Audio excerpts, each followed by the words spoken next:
आखिर मेरी शादी कब होगी? बहुत से लोग ये क्वेश्चन पूछ रहे हैं, परेशान हैं, उम्रें लेट हो रही हैं और दुआएँ कर रहे हैं, कोशिशें कर रहे हैं। स्पेशली जो हमारी सिस्टर्स हैं, दे आर वेरी वरिड। 30 साल प्लस जब उम्र हो जाती है तो ज़ाहिर है ये एक साइन ऑफ वरी है। घर नहीं बस रहे, शादियाँ नहीं हो रही हैं। लड़कियाँ बहुत ज़्यादा हैं, लड़के बहुत कम हैं क्योंकि ज़ाहिर है मैं कुछ ऐसे लोगों के साथ ताल्लुक में हूँ जो ये मैट्रिमोनियल सर्विसेज़ का काम करते हैं और हमेशा उनकी तरफ से एक जुमला सुनने को मिलता है कि अली भाई वल्लाह if we can tell you कि कितनी ज़्यादा सिस्टर्स हैं और कितने कम लड़के हैं और जो लड़के हैं उनकी फिर क्या-क्या चॉइसेस हैं, उनके क्राइटेरियाज़ क्या-क्या हैं, उनकी फैमिलीज़ के क्या क्राइटेरियाज़ हैं। लड़की की शक्ल-सूरत के हवाले से, फाइनेंशियल कंडीशन के हवाले से, तौर-तरीकों के हवाले से वगैरह-वगैरह। सो सिचुएशन बड़ी गमगीन भी है, सिचुएशन बड़ी गंभीर भी है, तो क्या किया जाए? बहुत से लोग ये क्वेश्चन कर रहे हैं कि हम अस्कार करें, हम कोई वज़ीफ़ा करें, कोई वज़ीफ़ा बता दें। हम दुआएँ भी करते हैं, बड़ी दुआएँ कहेंगे शादी हो जाए, शादी हो जाए। फिर वो दुआ भी बहुत से लोग करते हैं, रब्बी इन्नी लिमा अंज़लता इलैया मिन खैरिन फ़कीर। मूसा अलैहिस्सलाम की दुआ है, बड़ी पावरफुल दुआ है और बहुत से स्कॉलर्स कहते हैं कि जो इस दुआ को करता है, डेफ़िनिटली उसकी शादी होती है क्योंकि ज़ाहिर है कि इस दुआ के बाद अल्लाह ने मूसा अलैहिस्सलाम को शादी से भी नवाज़ा और मूसा अलैहिस्सलाम को रिज़्क़ से भी नवाज़ा। मेरा पर्सपेक्टिव मैं बता देता हूँ आपको क्विकली। देखें, अल्लाह ताला ने हमें दोनों चीज़ें कही हैं, दुआ भी करनी है और दवा भी करनी है। अब बहुत से लोगों की शादी की डिले की वजह माइंड ना कीजिएगा, रियलिस्टिकली स्पीकिंग ये है कि वो they are not settling for anything less. They are not settling for someone who is divorced, they are not settling for someone who wants to do second marriage, they are not settling for someone जो शायद दिखने में अच्छा नहीं है या दिखने में अच्छी नहीं है वगैरह-वगैरह। बहुत सी रीज़न्स हैं। पहली बात तो ये है कि जब आपकी शादी को डिले हो चुका है बहुत ज़्यादा और नहीं हो रही है, तो थोड़ा-सा अपना स्टैंडर्ड, अपना क्राइटेरिया आपको नीचे करना पड़ेगा। Yes you should pray for the best, इसमें तो कोई हर्ज नहीं है, लेकिन रियलिस्टिकली स्पीकिंग जब एफर्ट करनी है, हो सकता है कि अल्लाह ताला ने जिसके साथ आपका रिश्ता लिखा है, वो आपकी उम्मीदों पे पूरा ना उतरे, but in many relationship that person may be good for you. ये तो मीडिया ने हमारी एक इमेज बना दी ना कि स्पाउस ऐसा, ऐसा, ऐसा होना चाहिए, उसमें ये क्वालिटीज़ होनी चाहिए। फिर अनफॉर्चुनेटली हमारी जो रिलीजियस सिस्टर्स हैं, उनकी बहुत अनरियलिस्टिक एक्सपेक्टेशंस हैं कि मेरा स्पाउस तहज्जुद पे खुद भी उठेगा, मुझे भी उठाएगा, कुरान तफसीर पढ़ेगा, मुझे भी पढ़ाएगा, सब कुछ करेगा। तो हो सकता है ऐसा हो, लेकिन ज़ाहिर है कि इंसान है, हर कोई, हो सकता है ऐसा ना हो।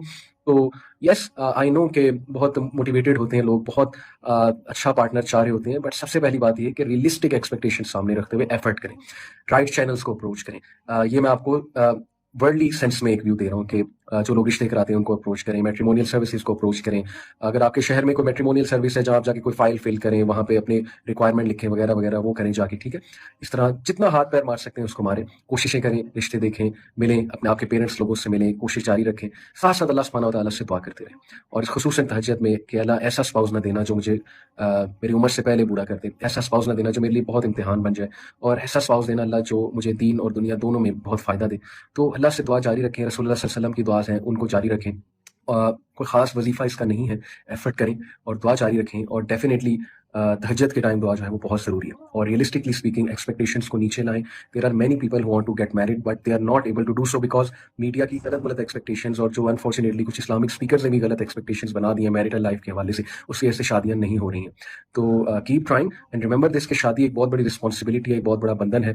पहले अपने आप से ये पूछें कि आप शादी के लिए रेडी भी हैं कि नहीं है? बहुत से लोगों के माइंड्स में फ़ियर्स हैं। और आखिरी रिमाइंडर, देखें, ये ऐसी चीज़ें हमारे लिए एक बहुत बड़ा रिमाइंडर है कि अल्लाह ताला हमसे खुश नहीं है। As a nation, as a उम्मा अल्लाह हमसे खुश नहीं है। ये सोशल इश्यूज़ तभी खड़े होते हैं जब हम गलत साइड पे जा रहे हो, जब हम सब ने अल्लाह को नाराज़ किया हो। ये रिमाइंडर्स होते हैं सोशल इश्यूज़। शादियाँ नहीं हो रही हैं, शादियाँ ब्रेक हो रही हैं। क्या ये रिमाइंडर नहीं है कि अल्लाह हमसे नहीं खुश है क्योंकि things have become so difficult? क्या आप चाहते हैं कि आपकी आने वाली जनरेशन के लिए भी थिंग्स इतनी डिफिकल्ट हों? सो रिटर्न टू अल्लाह। हम अल्लाह को सिर्फ़ तभी पुकारते हैं जब कोई काम होता है, अदरवाइज़ हम अल्लाह को कोई नहीं पुकारते, ना नमाज़ें पढ़ते हैं, ना ही दीन पे उस तरह से अमल कर रहे होते हैं।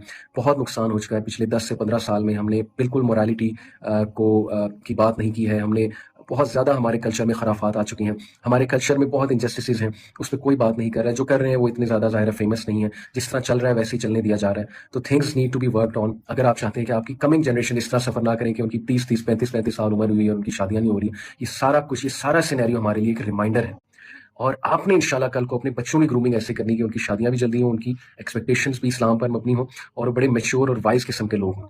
मैंने एक शो किया, एमए पॉडकास्ट में मेरी एक एपिसोड है, शादी की जल्दी, वो ज़रूर देखिएगा। उसमें 20 साल के यंगस्टर को मैंने बुलाया, हू इज़ मैरिड माशाल्लाह। The way his parents raised him, he was capable of marriage और वो कमा भी रहा है और अब वो मदीना यूनिवर्सिटी से ग्रेजुएशन भी करने जा रहा है इंशाल्लाह। This is how it should be. तो जब हम प्रायोरिटीज़ और रखते हैं, दुनियावी तालीम को बहुत ज़्यादा फ़ोकियत दे देते हैं, करियर को बहुत फ़ोकियत दे देते हैं, उसकी वजह से फिर मसले मसाइल आते हैं। हमारा अल्लाह पे यकीन नहीं है, तवक्कुल नहीं है, हम राइट डायरेक्शन में एफर्ट्स नहीं कर रहे हैं, हम दुआ तो कर रहे हैं, लेकिन हम ये नहीं समझ रहे कि हो सकता है डिले में कुछ बेहतरी। और ये याद रखें कि तकदीर में 50,000 साल पहले, क्रिएशन ऑफ यूनिवर्स से पहले 50,000 साल पहले आपकी तकदीर लिखी गई है। अल्लाह से मांगे कि अल्लाह जल्द दे दे, अल्लाह रिस्क दे दे, अल्लाह अच्छा साथी दे दे, लेकिन do the efforts in the right direction, ये बहुत ज़्यादा ज़रूरी है। अपने ऊपर भी काम करें, अपनी ग्रूमिंग करें। अगर आप समझते हैं आप में कोई ऐसी कमी है जो पूरी की जा सकती है, कुछ चीज़ें आउट ऑफ कंट्रोल होती हैं, मिसाल के तौर पे एक इंसान दिखने में कैसा है, ये कभी-कभी उसके आउट ऑफ कंट्रोल में होता है, तो अच्छे इंसान मौजूद हैं जो सिर्फ इन चीज़ों की तरफ नहीं जाते हैं। वैसे भी हर इंसान खूबसूरत है इंटरनली तो, लेकिन अगर आप समझते हैं कि आप ओवरवेट हैं, अगर कोई और मसला है जो ठीक किया जा सकता है, उसको ज़रूर ठीक करें, उसमें वर्किंग करें, अपने स्किल्स पे वर्किंग करें। शादी याद रखिए कि हमारे माशरे में 3-4 वजूहात की वजह से होती है, और इसमें कोई मजाक वाली बात नहीं है। एक ये कि you are a very good cook, sister से बात करो। अब ये कोई फेमिनिज्म वाली बात ना आ जाए कि इसका मतलब आप चाह रहे हैं हम कुक बन जाए, ऐसी कोई बात नहीं है। औरत में नज़ाकत है, और औरत को कुछ घरेलू काम सूट करते हैं, तो उस नज़र से मैं ये कह रहा हूँ। नंबर 2, इस औरत में बहुत सलीका है, और बात करने में बहुत अच्छी हैं, और वाइज़ हैं, और इंटेलिजेंट हैं, और पढ़ी लिखी हैं। और डेफिनिटली नंबर 3, हस्बैंड और फैमिली वैल्यूज़ वगैरह।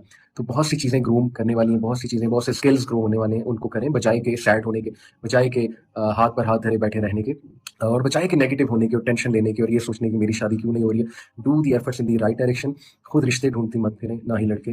देखें, खुद ढूंढने में इस हद तक तो हर्ज नहीं है कि अगर आपको कोई पसंद आ जाता है तो आप पेरेंट्स तक बात लाएं, लेकिन बहुत से लोग खुद ढूंढते ढूंढते हराम की तरफ चले जाते हैं और एंड में उन्हें कुछ नहीं मिलता है। दे गेट हार्ट ब्रोकन, और फिर वो शादी से भी मुतनफर हो जाते हैं। तो ये शैतान की भी एक साजिश है। अपने पेरेंट्स को कहें, अपने भाइयों को कहें, और do the efforts in the right direction. मैं कई बार रिपीट कर चुका हूँ, क्योंकि ये this is the main point. Okay, और साथ साथ इंशाल्लाह एफर्ट्स करें और दुआ करें। मेरी भी दुआ है जिनकी शादियां नहीं हो रही हैं, अल्लाह ताला उनको जो है वो ब्लेस करें with a very righteous spouse and partner. दूसरी बात, ये सब हमारे लिए रिमाइंडर है कि where the society is going and how many social issues are being created. We need to return to Allah, we need to return to Islam, and we need to talk about these issues a lot. इंशाल्लाह इस तरह change आएगी। जज़ाकल्लाह खैर for listening. अस्सलाम वालेकुम व रहमतुल्लाहि व बरकातहू।